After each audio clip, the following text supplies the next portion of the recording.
Hello dear student, आज हमारा social pharmacy में नया टॉपिक है। नया टॉपिक के बारे में आज हम डिस्कस करेंगे।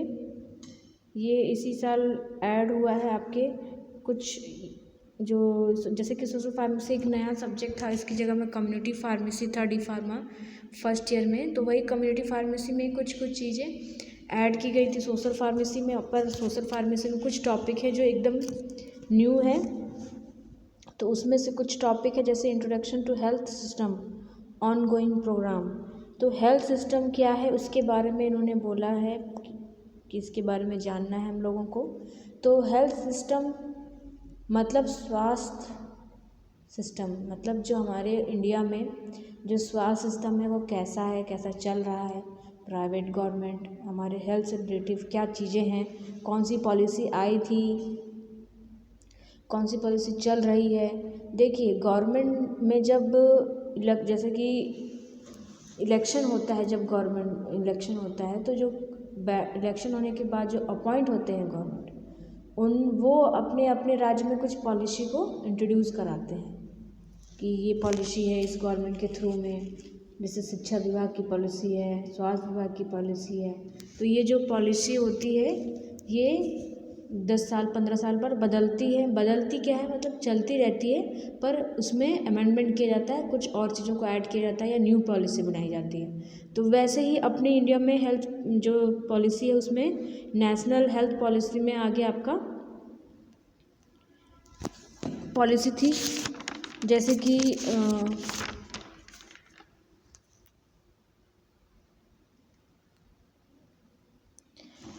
तो पहले तो इंट्रोडक्शन जानते हैं।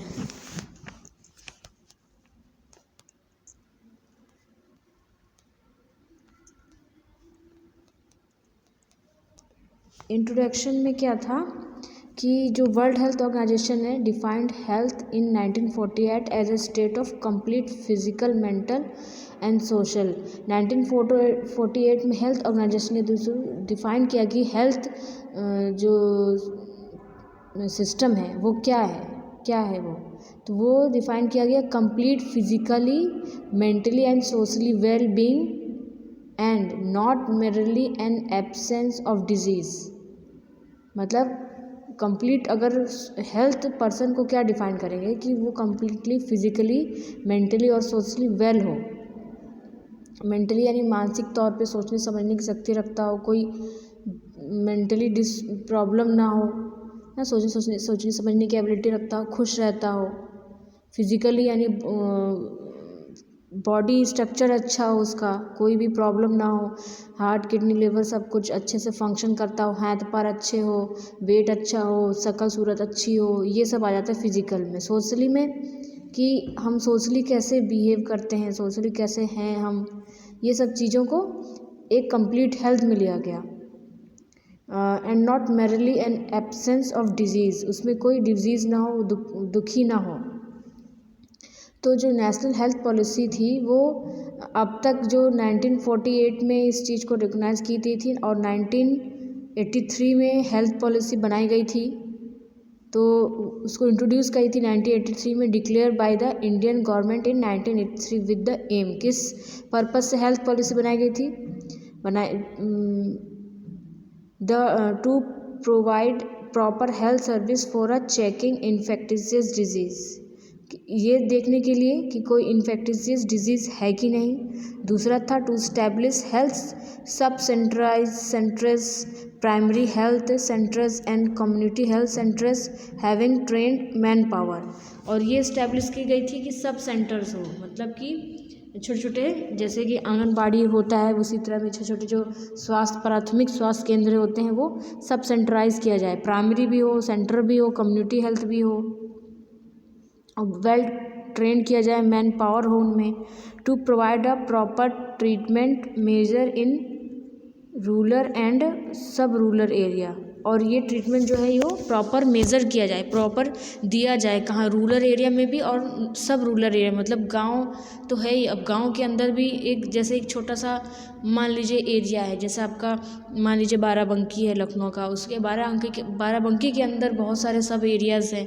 तो एक ऐसे ही गांव के अंदर जो गांव होते हैं, सब एरिया रूरल एरिया होता है, उनमें प्रोवाइड किया जाए to conduct a vaccinated program. फिर ये आया कि वैक्सीनेटेड प्रोग्राम कंडक्ट किए जाए। अब लोगों को पोलियो हो जाता था, उस टाइम वैक्सीन नहीं हुआ करते थे, वैक्सीनेटेड पूरी तरह से नहीं थी, तो फ्री फ्रॉम वैक्सीन भी नहीं हुआ करती थी, तो लोग पोलियो से ही मर जाते थे आधे। और आज के दौर पे पोलियो कॉमन है, पोलियो का टीका लगाया जाता है, BCG DT BCG का टीका, ये सब चीज़ें। तो ये सब चीज़ों को प्रॉपर वे में करने के लिए, एक स्वास्थ्य के ऊपर ध्यान देने के लिए ये सब चीज़ें की गई। अब जैसे कि ये था कि पॉलिसी, जैसे अभी मैंने बताया कि पॉलिसी जो है आती रहती है, गवर्नमेंट जाते हैं और पॉलिसी पे काम हुआ रहता है, 15 दिन 15 साल 10 साल जैसे भी चल रहा है। तो कुछ उनकी मेजर पॉलिसी थी कि वो क्यों ये हेल्थ ऑर्गेनाइजेशन जो है, ये हेल्थ सिस्टम हेल्थ पॉलिसी क्यों बनाई गई। तो पहला क्या था, 4 पॉलिसी थे इसमें, मेन बनाने का मकसद जो था 4 थे। फर्स्ट था the health priority of changing The health priority or changing, although mental and child mortality have a rapidly declined, there is a growing burden or count on non-communicable disease and some infectious disease. अब in short में first में क्या था कि अब जब हमारे पास अच्छा स्वास्थ्य विभाग नहीं था, अब तो बहुत सी चीज़ें चेंज हो गई हैं। उस टाइम की बात है 1983 जब हमारा उस टाइम की बात है। तो अब उस टाइम डॉक्टर वगैरह को लोग ज़्यादा जानते नहीं थे, वैद्य वगैरह ही जानते थे, है ना। उस टाइम डॉक्टर नहीं थे, सर्जन नहीं थे।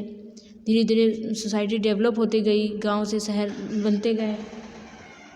तो क्या हुआ कि 1983 था, उसमें कुछ बातों पे ध्यान दिया गया और इस चीज़ को पॉलिसी मेन इस चीज़ पे फोकस किया गया कि द हेल्थ प्रायोरिटी और changing all through the mental and child mortality having rapidly decline. मतलब कि जब अब क्या था, मोर्टेलिटी यानी मृत्यु दर चाइल्ड की, उस टाइम मृत्यु दर बहुत ज़्यादा बढ़ी थी। क्यों बढ़ी थी?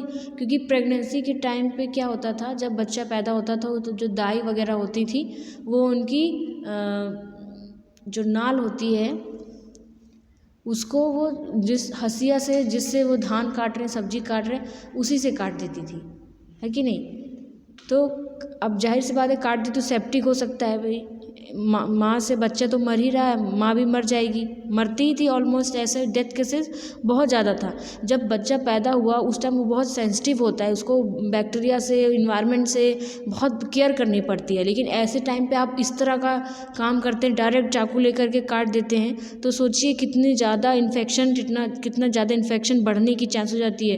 तो ऐसे ही बच्चों की मौत होती थी। तो इस जो मोर्टेलिटी है, बच्चों की रेट है, उसको कम करना और नॉन कम्युनिकेबल डिजीज़ पे ज़्यादा फोकस करती थी, ताकि ये नॉन कम्युनिकेबल डिजीज़ और जैसे टीबी हो गया, खसरा हो गया, चिकनगुनिया हो गया, ये इन्फेक्टेड डिजीज़ पे फोकस करती थी। सेकंड क्या था, importance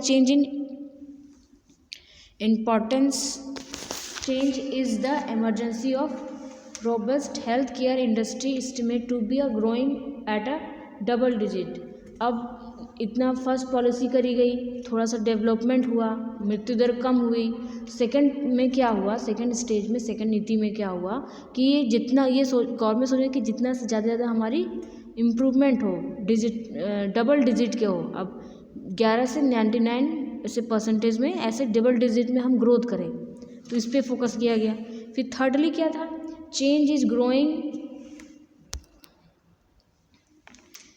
is growing incidence of catastrophic expenditure due to health care costs, which are presently estimated to be one of the major contributors to poverty। मतलब कि अब थर्ड क्या था, ये सब भी चीज़ें हो गई। थर्ड में क्या था, लोग गरीब थे, आज भी गरीबी है, इंडिया में बहुत गरीबी है ऐसी। अब जो सच है तो सच है, किसी को बुरा लगे तो क्या कह सकते हैं, है गरीबी। आज भी लोगों को कपड़ा नहीं है, आज भी लोगों के पास चप्पल नहीं है, झोपड़ी घर नहीं है, पानी पीने के लिए नहीं है, अच्छा स्वास्थ्य नहीं है। तो ये गरीबी के ही तो कैटेगरी में आते हैं। आज भी क्या कहते हैं, पीली रेखा कार्ड, गुलाबी रेखा कार्ड पे आज भी लोग सरवाइव करते हैं। तो गरीबी होने की वजह से लोग एक दिन के बस रोटी चावल दाल के लिए पूरा दिन मेहनत करते हैं बेचारे। 400 रुपये 300 रुपये कमाते हैं। अब उसमें कोई अगर बीमार हो जाता है तो बंदे कहाँ से इलाज कराएगा? उसके पास पैसा होगा भी 20-25 हज़ार रुपये, तो वो तो बस छोटे से बीमारी में ही तुरंत खर्च हो जाता है। आप डॉक्टर के पास जाते हैं तो कितना जल्दी पैसा खर्च होता है, एक टेस्ट 500 रुपये 700 रुपये। तो सोचिए गरीब लोग कैसे करते होंगे। तो वो तो यही सोचते हैं कि इलाज करने से अच्छा है कि हम मर जाएं, ऐसे ही पड़े रहने दो। तो इन सब चीज़ों पे ध्यान दिया गया कि कम से कम पैसे पे इलाज हो, हमारा जो इलाज है वो कम पैसों में ही अच्छा इलाज हो, इस चीज़ पे फोकस किया गया। फोर्थ है rising economic growth enable enhance facial capacity rather for a new health policy responsible to contextual change is a required. फिर अपनी इकोनॉमिक ग्रोथ में ध्यान दिया गवर्नमेंट ने, नई पॉलिसी लेके आए हैं, जैसे Ayushman insurance policy, Jan Dhan card, ये सब पॉलिसी आई। PP policy, public private partnership, है ना, कि इसमें क्या गवर्नमेंट प्राइवेट दोनों कोऑपरेट होकर के, दोनों कोऑर्डिनेट करके ऐसे हॉस्पिटल्स ऐसे बनाई गई ताकि कोई भी इंसान अच्छे से अपना इलाज करा सके। आयुष्मान धन, ये सब इंश्योरेंस पॉलिसी आई ताकि इंसान अपना थोड़ा पैसा वहाँ दे, बहुत ही लिटिल अमाउंट ऑफ अपने सैलरी का या चीज़ का पैसा जमा करे और गवर्नमेंट उसके बदले में उनको अच्छा केयर दे। अब पहले ज़माने में ऐसा था नहीं, तो लोग बीमार हुए तो मतलब बीमारी हो गई, उसका मतलब अब सीधे पैसा नहीं है तो सीधे ऊपर ही जाना है, ऐसा हुआ करता था। तो ये सब पॉलिसी आई ताकि स्वास्थ्य विभाग में बेहतरी को दिखाया गया, बेहतरी हुई।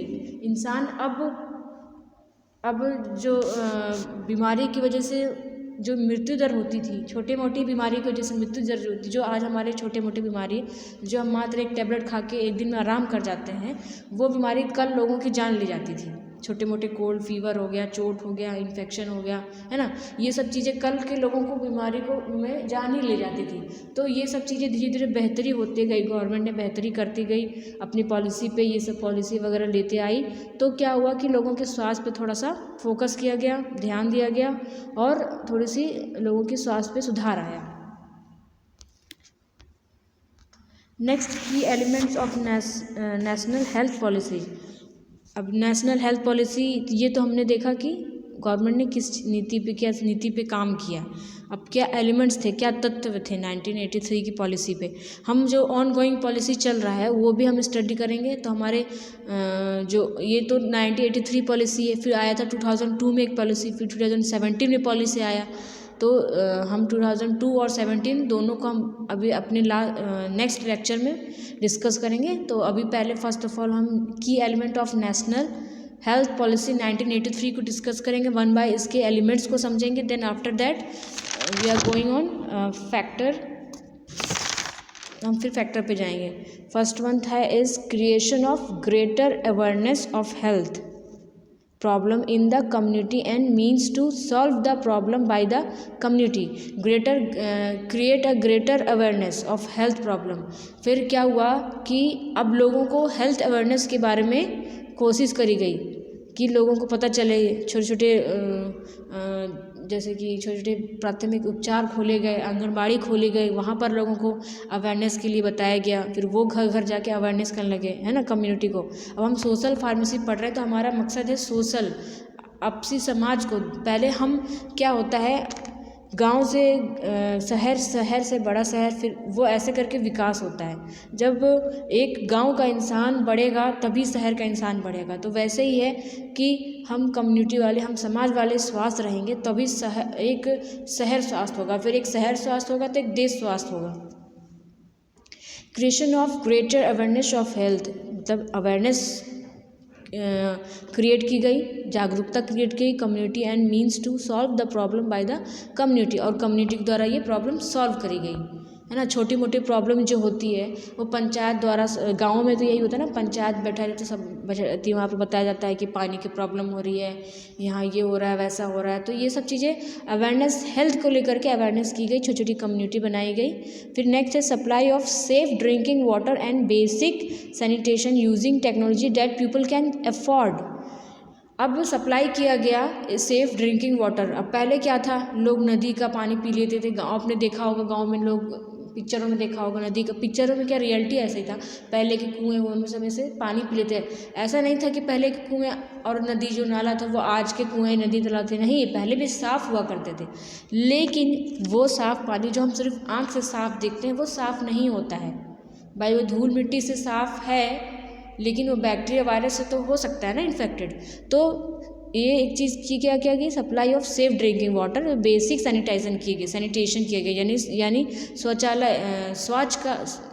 शौचालय का प्रबंध कराया गया। शौचालय पॉलिसी आई थी पहले, ये सब टेक्नोलॉजी को जो अफोर्ड कर सके। फिर नेक्स्ट है reducing of existing imbalance in health service by concentrating more on the rural health infrastructure। मतलब reducing existing imbalance health service. अब हेल्थ सर्विस में क्या होता था, इम्बैलेंस की वजह से, मतलब तालमेल नहीं होने की वजह से, क्या है, छोटी क्या बोलते हैं ऑर्गेनाइजेशन, सॉरी, छोटी हॉस्पिटल बड़ी हॉस्पिटल से बात नहीं करती, टाइप नहीं करती थी, कुछ ऐसे इश्यू होते थे जिसकी वजह से इम्बैलेंस रहता था। तो वो अपने गुस्से के मारे वहाँ नहीं भेजेगा, वहाँ पर कहेगा, बताएगा नहीं अपने पेशेंट के लिए, वहाँ से मेडिसिन ले लो या वहाँ दिखा लो, ऐसे कुछ चीज़ें होती थी। Establishing of dynamic health management information system is support health planning and health program implementation. फिर क्या किया गया, dynamic health management information system को सपोर्ट किया गया, लाया गया। मतलब कि अभी जो सिस्टम हमारे हेल्थ है, जैसे हमारे पास नेट है, बड़े बड़े हॉस्पिटल है, इंश्योरेंस पॉलिसी है, पर मंथ थोड़े पैसे दीजिए, इंश्योरेंस कराइए, इतने सारे हॉस्पिटल है, ये सब उस टाइम में नहीं हुआ करता था। तो ये सब चीज़ें स्टैब्लिश की गई। फिर नेक्स्ट है provision of legal legislative support to health protection and promotion. फिर क्या है, एक कानूनी लेजिस्लेटिव मतलब कानूनी सपोर्ट प्रोवाइड किया गया हेल्थ के लिए, प्रोटेक्शन के लिए, प्रमोशन के लिए। कुछ लीगल टर्म्स बनाए गए, है ना, बहुत सारी चीज़ें बनाई गई हैं जो कानूनी तौर से आपके सपोर्टिव है। आप कानून पे भी जाके इस चीज़ को कर सकते हैं, कह सकते हैं, बता सकते हैं। पहले क्या था कि डॉक्टर कुछ भी खिला रहा है, कुछ भी दे रहे हैं, आप लोगों को पता ही नहीं होता था। तो अब बहुत सारे ऐसे कानून बन गया है कि डॉक्टर भी आपको सही दवा दे सकता है। आपको अगर कोई प्रॉब्लम है तो डॉक्टर से बात कर सकते हैं, नहीं कर सकते तो आप कानून के पास जा सकते हैं। एक वेल लीगल प्रोसीजर बनाया गया। फिर नेक्स्ट है concern action to combat wet spread malnutrition. फिर क्या है कि इस चीज़ पे ध्यान दिया गया, माल न्यूट्रिशन यानी कुपोषण की ओर ध्यान दिया गया। अब मेन प्रॉब्लम हेल्थ ख़राब का सिर्फ साफ़ सफाई या खाना या पानी तो है नहीं, है ना, अवेयरनेस भी नहीं है, ये भी एक है मेन माल न्यूट्रिशन। यानी सबसे पहली बड़ी बात है, लोगों के पास खाने के लिए नहीं होता था, गरीब हुआ करते थे। आधा अपना पैसा तो लोग कर्ज में ही जमा कर देते थे, है ना, आधे पैसे तो ये बेचारे टैक्स देने में ही लग जाते थे, जो मुंशी वगैरह लोग जो जमींदार हुआ करते थे। तो इन सब चीज़ों में ध्यान दिया गया, पॉलिसी लाई गई और माल न्यूट्रिशन को कम करने पे ध्यान दिया गया, कुपोषण तक कहीं और। तब मिड डे मील वगैरह बनाया गया, बच्चों को स्कूल में खाना मिले, घर पे नहीं खा पा रहे हैं तो कम से कम स्कूल में जाए, स्कूल में खाना खाए, स्कूल में पढ़े भी और खाना भी खाए। Next the research in alternative method of health care delivery and low cost hall technology. अब क्या था, research alternative method of health care delivery, research method जो था उस पर ज़्यादा फोकस किया गया। अब लोग जितना रिसर्च करेंगे वो लोग उसकी चीज़ों के बारे में उतना ही जानेंगे। तो रिसर्च पे ध्यान दिया गया, लो कॉस्ट हेल्थ टेक्नोलॉजी पे ध्यान दिया गया। और क्योंकि जब रिसर्च ही नहीं होगा, लोगों को पता ही नहीं रहेगा, टेक्नोलॉजी हमारे पास सही नहीं थी, अच्छी नहीं थी, तो लोग रिसर्च भी नहीं करते थे, रिसर्च पे भी फोकस नहीं किया था। अब एक से एक रिसर्च कंपनियां हैं, रिसर्च करती है नई नई दवाइयों पे, नई बीमारियों पे, है ना, ये चीज़ें हैं। तो इस चीज़ों पे फोकस किया गया, उस टाइम था नहीं रिसर्च वाला सेंटर वगैरह ये सब चीज़ें। फिर देन नेक्स्ट है greater coordination of different system of medicine. फिर greater coordination of different medicine system. अब मेडिसिन सिस्टम मतलब स्वास्थ्य केंद्र, मेडिसिन यानी आयुर्वेदिक केंद्र। अब हमारे पास बहुत सारी चीज़ें हैं, लेकिन इस चीज़ पे फोकस नहीं किया जाता। जैसे हमारे पास यूनानी है, सिद्धा है, आयुर्वेदिक है, पर एलोपैथिक पे फोकस ज़्यादा किया जाता है। तो ये कोऑर्डिनेशन नहीं होने की वजह से भी एक एलिमेंट बनता है कि हमारी हेल्थ जो है वो इंडिया की जो है इतनी ख़राब क्यों है। आज भी हम डेवलपमेंट कंट्री में ही हैं, आज भी हम पूरी तरह से डेवलप नहीं हो पाए हैं, आज भी हम ऊपर उठने की कोशिश कर रहे हैं जस्ट बिकॉज इन सब कमियों की वजह से। तो हमारे पास हमारे पूर्वजों का दिया हुआ इतना अच्छा ज्ञान है, इतना अच्छा नॉलेज है। एलोपैथी तो अंग्रेज़ों का दिया हुआ है, होम्योपैथी, एलोपैथी हमारा खुद का अपनी धरोहर है, अपनी संस्कृति, अपना खुद का है ये एलोपैथिक सिस्टम। अगर दुनिया में सबसे पहले अगर कोई इलाज में आया तो ये एलोपैथिक और यूनानी आई, बाद में केमिस्ट्री वगैरह बनी, बाद में केमिकल बने, तो बाद में धीरे धीरे ऐसा करके आए। तो हमारे पास सबसे पहले हमारे पास खुद की एक विद्या है, पर उस पर ज़्यादा फोकस नहीं करती गवर्नमेंट। कोऑर्डिनेट करती है, एलोपैथिक पे फोकस करती है, साथ मिल के काम नहीं करते हैं। तो ये चीज़ भी ड्रॉबैक है हमारे हेल्थ सिस्टम को वीक बनाने में या लोगों को वीक बनाने में। नेक्स्ट है factor interfering with the progress toward health for all. अब क्या फैक्टर है, क्या जो प्रोग्रेस हेल्थ है उसकी ओर? Insufficient political commitment to the implementation of health for all. कुछ ऐसी पॉलिसी है जो पूरे हेल्थ में इम्प्लीमेंटेशन नहीं हो पाती है, नहीं हो सकती है इतने बड़े रेंज पे। तो एक ये फैक्टर हो गया। फेलियर टू अचीव इक्विटी, पूरी तरह से हम इक्विटी मतलब पूरी तरह से हम इसको फैला नहीं पाए, एक इक्विटी नहीं आ पाई है, हम अचीव नहीं कर पाए हैं। आज भी बहुत से गांव देहातों में पूरी स्वास्थ्य केंद्र नहीं है, लोग आंगनबाड़ी क्या होता है ये नहीं पता है, एएनएम जीएनएम क्या होता है, हमें कहाँ पर बीमार होना तो क्या करना, लोगों को ये नहीं पता है कि क्या कहते हैं तम्बाकू खाना चाहिए नहीं खाना चाहिए, हमारे स्वास्थ्य के लिए हानिकारक है, हाथ कैसे धोना है। छोटी मोटी जनरल चीज़ें जो आपको हमें पता है वो आज भी लोगों को नहीं पता है। The continuing low status of women, सबसे दुर्व्यवहार तो वुमेनों के साथ में है, इनका लो स्टेटस रहता है, क्योंकि देश को बनाने में जो है वो घर का काम है, और घर को बनाने में एक औरत का काम होता है, और औरत ही एक घर की नींव होती है, समझ लीजिए। वो उस पूरा अपना पूरा जी जान लगा देती है, अपना उसका जो वैल्यू है उसे वो नहीं मिल पाता है। अगर औरत स्वस्थ रहेगी तो उसका बच्चा स्वस्थ होगा, बच्चा स्वस्थ होगा तो परिवार स्वस्थ होगा, परिवार स्वस्थ होगा तो हमारा गांव स्वस्थ होगा, गांव स्वस्थ होगा तो शहर, और शहर स्वस्थ होगा तो हमारा पूरा भारत स्वस्थ होगा। स्लो सोशली इकोनॉमिक डेवलपमेंट, हाँ जो हमारी इकोनॉमिक डेवलपमेंट है वो स्लो रेट से ही डेवलप हो रही है। आज भी हम डेवलपमेंट कंट्री में ही आते हैं, न जाने कितने साल हो गए हमारे भारत को आज़ाद हुए, और आज भी हम उस स्टेटस पे नहीं पहुंच पाए जहां हमें पहुंचना चाहिए था। Natural and next nature and man made disaster, इंसान के खुद की बनाई हुई कुछ चीज़ें ऐसी हैं जो खुद को ही डिजास्टर के रूप ले लेती हैं। Difficult in achieving intersector action of the health. फिर नेक्स्ट है unbalance distribution of and weak support for human resource. Unbalance मतलब ह्यूमन रिसोर्स जो नहीं, उन लोगों को अनबैलेंस सपोर्ट मिलता है। जो पॉलिसी है वो तो आम आदमी तक पहुंच ही नहीं पाती है, मेडिसिन है वो नहीं पहुंच पाती है, बीच में ही घपला हो जाता है, बीच में ही सब गायब ले लेते हैं, खा जाते हैं। तो ये सब चीज़ें भी हैं हमारे हेल्थ प्रोग्रेस को आगे की ओर, progress toward health low down कर देती हैं। Wide spread of inadequacy of health promotion activity,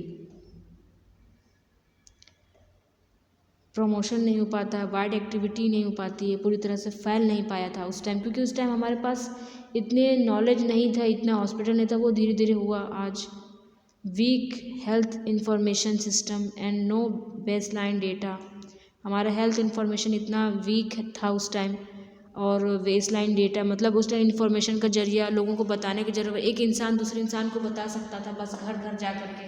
पर आज का क्या है, आज हमारे पास डेटा है, 4G है, 3G है, 2G है, 5G भी आने ही वाला है। तो हमारे पास नेट है, सब कुछ है, टेक्नोलॉजी है, जिसकी वजह से आज हम थोड़ा बहुत इम्प्रूवमेंट कर पाए हैं अपने हेल्थ सेक्टर में। इंफॉर्मेशन देखिए कोविड-19 में हमें सारा रिपोर्ट मिल जाता है, कौन कितने केसेस कहाँ पर क्या हुए, क्या चल रहा है। कल हमारे पुराने टाइम में ये सब चीज़ें नहीं थी, एक छोटा सा ट्रांजेक्शन हुआ करता था, छोटा सा रेडियो होता था, उस पर एक ही ब्रॉडकास्ट चला करती थी। आज पर ढेरों सारे चैनल है, तो हमें ये सब चीज़ें आज मिलती हैं। Population, poor food safety and lack of water supply and sanitation. क्या था?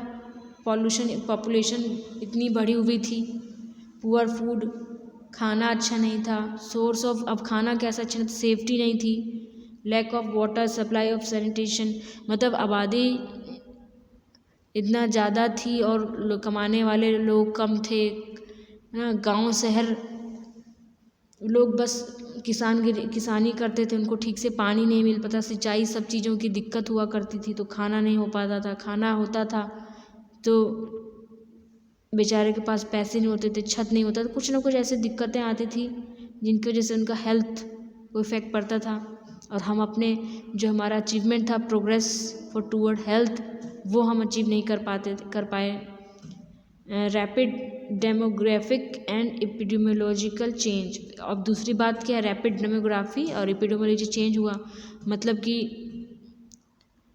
लोगों की आबादी बढ़ी तो लोग अब जाहिर से बात है, जैसे चीन चाइना हो गया, हमारे वहाँ आबादी इतनी ज़्यादा है कि वहाँ सब उस ज़मीन को, जो ज़मीन है जिसमें हमें फसल उगाना है, अब उसको उन्होंने हाउसिंग बना लिया, घर बना लिया, और फसल उगाने के लिए ज़मीन नहीं है हमारे पास, तो कीड़े मकोड़े जो मिलता है, जहाँ से मिलता है, वो सब खा जाते हैं। तो वही चीज़ें हैं रैपिड, इसकी वजह से होने की वजह से हम इधर प्रोग्रेस नहीं कर पाए। In appropriate use of N allocation of resource, high cost technology. Inappropriate use and allocation of resource और हाई कॉस्ट टेक्नोलॉजी।